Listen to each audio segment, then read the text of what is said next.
Should Boris go or should Boris stay?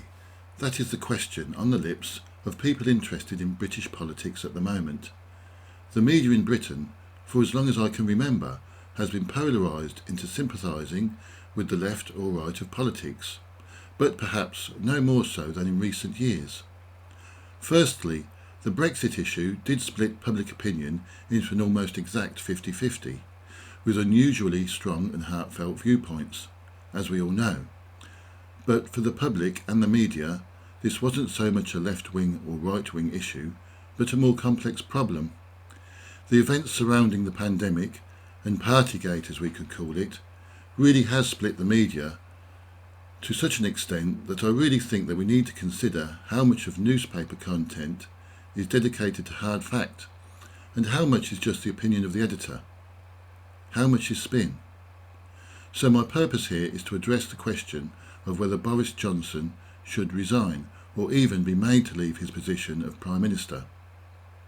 I am going to do this, or attempt to, with an impartial viewpoint. I believe that I am able to do this, as to be honest, I have no allegiance to any political party or any desire to vote for any, as they all fall short of standing for the ideals I would hope for.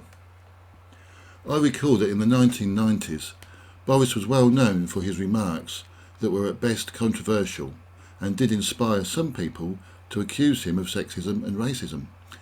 His supporters would defend him by saying such platitudes as, well, Boris is Boris. I could never really understand that as a form of defence, can you? Also, apparently, he once worried his advisers when, on entering a press conference, he remarked, "Time for another gaffe?" Perhaps now it's one gaffe too many. Is it all piffle, Mr. Perfeffel? Let us not forget that Boris does have previous. Of course, lying in the past does not condemn you for the future, but it never looks good in a court of law. He was sacked in 2004 from Michael Howard's front bench, not for his extramarital affair, but for lying about it. Before he was found out, Boris called it an inverted pyramid of piffle. It is amazing to look back at the newspapers from that period and read that everyone assumed that it was the end of his political career, not training to lead his party and the country. I would encourage every listener to go look it up and then take another appraisal of our country's leader, the man ultimately in charge of defence, the economy, health, etc., etc. There really are three questions to be asked. 1. What is unacceptable behaviour for a person in charge of the country as Prime Minister? 2. What has Boris actually done to cause concern? And 3.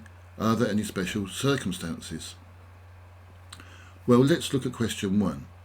What is extraordinary is that there is no set of rules put together for a man or woman that is put in charge of the country to follow. That said, ministers do have a code to follow, which includes 7 principles. These are the 7 principles of public life. Number 1, selflessness. 2, integrity. 3, objectivity. 4, accountability. 5, openness. 6, honesty. And 7, leadership. Note 2 points. 1. A minister must act in the best interests of the country. And 6, honesty. A minister must tell the truth. As a side point, I find it extraordinary that when choosing personnel for the cabinet, ministers seem to be completely interchangeable, with no regard for the specialisation. Transport to education, for example, or health for defence. Surely someone with prior knowledge in the field should be chosen for such an important role.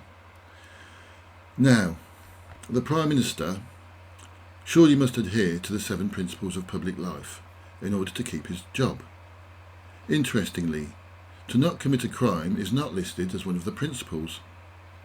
Furthermore, in the UK, members of the Houses of Parliament are protected from civil action, criminal or slander and libel by parliamentary immunity whilst they are in the House. But there is no doubt that lying is defined as an act that is unacceptable if the Prime Minister is to keep his job. Point 2. Now to Boris. Claiming that the law was not broken at number 10 on multiple occasions between 2020 and 2021 has basically been judged to be a lie by the courts, as the police have issued a fine to Boris himself. The problem is that Boris is at the top of the tree. You see, if his underlings are merely under suspicion of lying, then they go. Think of Plebgate. Tory MP Andrew Mitchell was accused of lying. He denied calling police, who, requesting that he refrain from cycling, plebs. As much as we agree that the police must be respected, I think we can see that it is the lie more than the action that is the problem. And yet this was just the suggestion of a lie, not the constant, even current lie that Boris reproduces on TV and in the Commons regularly. As it turns out, reports concluded that the police had given false accounts in the Andrew Mitchell case. One policeman sent an email posing as a member of the public in order to damn Mitchell. But this is all in retrospect. Mitchell still had to go amid the media storm before the facts were actually found out. Or sometimes it is not a lie, but an attitude that sees someone's demise. Think of Allegra Stratton, then the Prime Minister's press secretary, who resigned over a video showing her joking about a Downing Street party. She famously said, "Oh, it was only wine and cheese." Boris said he could make no excuses for the frivolity of his staff, but note that she resigned not for being at a party or lying about a party, but for her attitude about one. As I say though, Boris, being Prime Minister, is at the top of the tree. Of course, it didn't affect his job. If anything, it made him look like a stronger leader. So, has Boris done enough to lose the job of Prime Minister? If he was any other minister, accountable to the Prime Minister, then yes. But can a Prime Minister lie and get away with it? Are there varying degrees of lies? Well, promising something in a manifesto that you really have no intention of delivering on could be called lying. But it is all in the future tense, and politicians can argue that circumstances can change. What about the big lie that Tony Blair is famous for, that Saddam Hussein had weapons of mass destruction? Well, the media now routinely call this out as a lie. But was Tony really lying, or was he misinformed? Was he sure himself that his words were an outright lie? Yes, it had more far-reaching consequences than Boris's lies, but was it done in the same spirit of deluding the public? Actually, Boris's words may be more far-reaching than we realise. What if a more deadly pandemic arises? Would the public be as ready to enter another lockdown? Would they be as ready to listen to what the government dictates to them? Question 3. Are there any special circumstances? There are those that argue that the Downing Street parties are a triviality. But the point is that Boris is lying in any way he can to save his position. There are those that argue that there is a crisis on at the moment, the Ukrainian crisis, and this is a very valid point. There are those that say that Boris has done a lot of good work for the country. Well, so had Allegra Stratton, so had Andrew Mitchell, so had Dominic Cummings, so had Matt Hancock. They all had to go. But for the Prime Minister, it seems things are different. Does it even matter if they do lie? This is not a yes or no question or answer. Take the case of Anthony Eden in 1956. His handling of the Suez crisis became a disaster. He consequently ordered civil servants to burn damning documents, and he lied to Parliament. Yes, he did in the end resign in January 1957. But he was rewarded by being given the title of Earl of Avon 4 years later. Perhaps Boris can look forward to an earldom.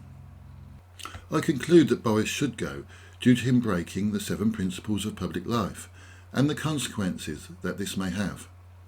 It comes as no surprise that even members of his own party, namely David Davis, use words such as, "In God's name, man, go." Unfortunately, it seems that the only way Boris will go is if there is a vote of no confidence, inspired by Mr Davis, or somebody very like-minded. But my opinion is that there should be a transition period. Due to the work Boris has done concerning the Ukrainian crisis and his meeting with political leaders of other countries, there should be an overlap of at least a month when he works with his successors on any matters concerning the crisis. Of course, this is my opinion and my opinion alone. What do you think? Is there anyone that feels that Boris should keep his job?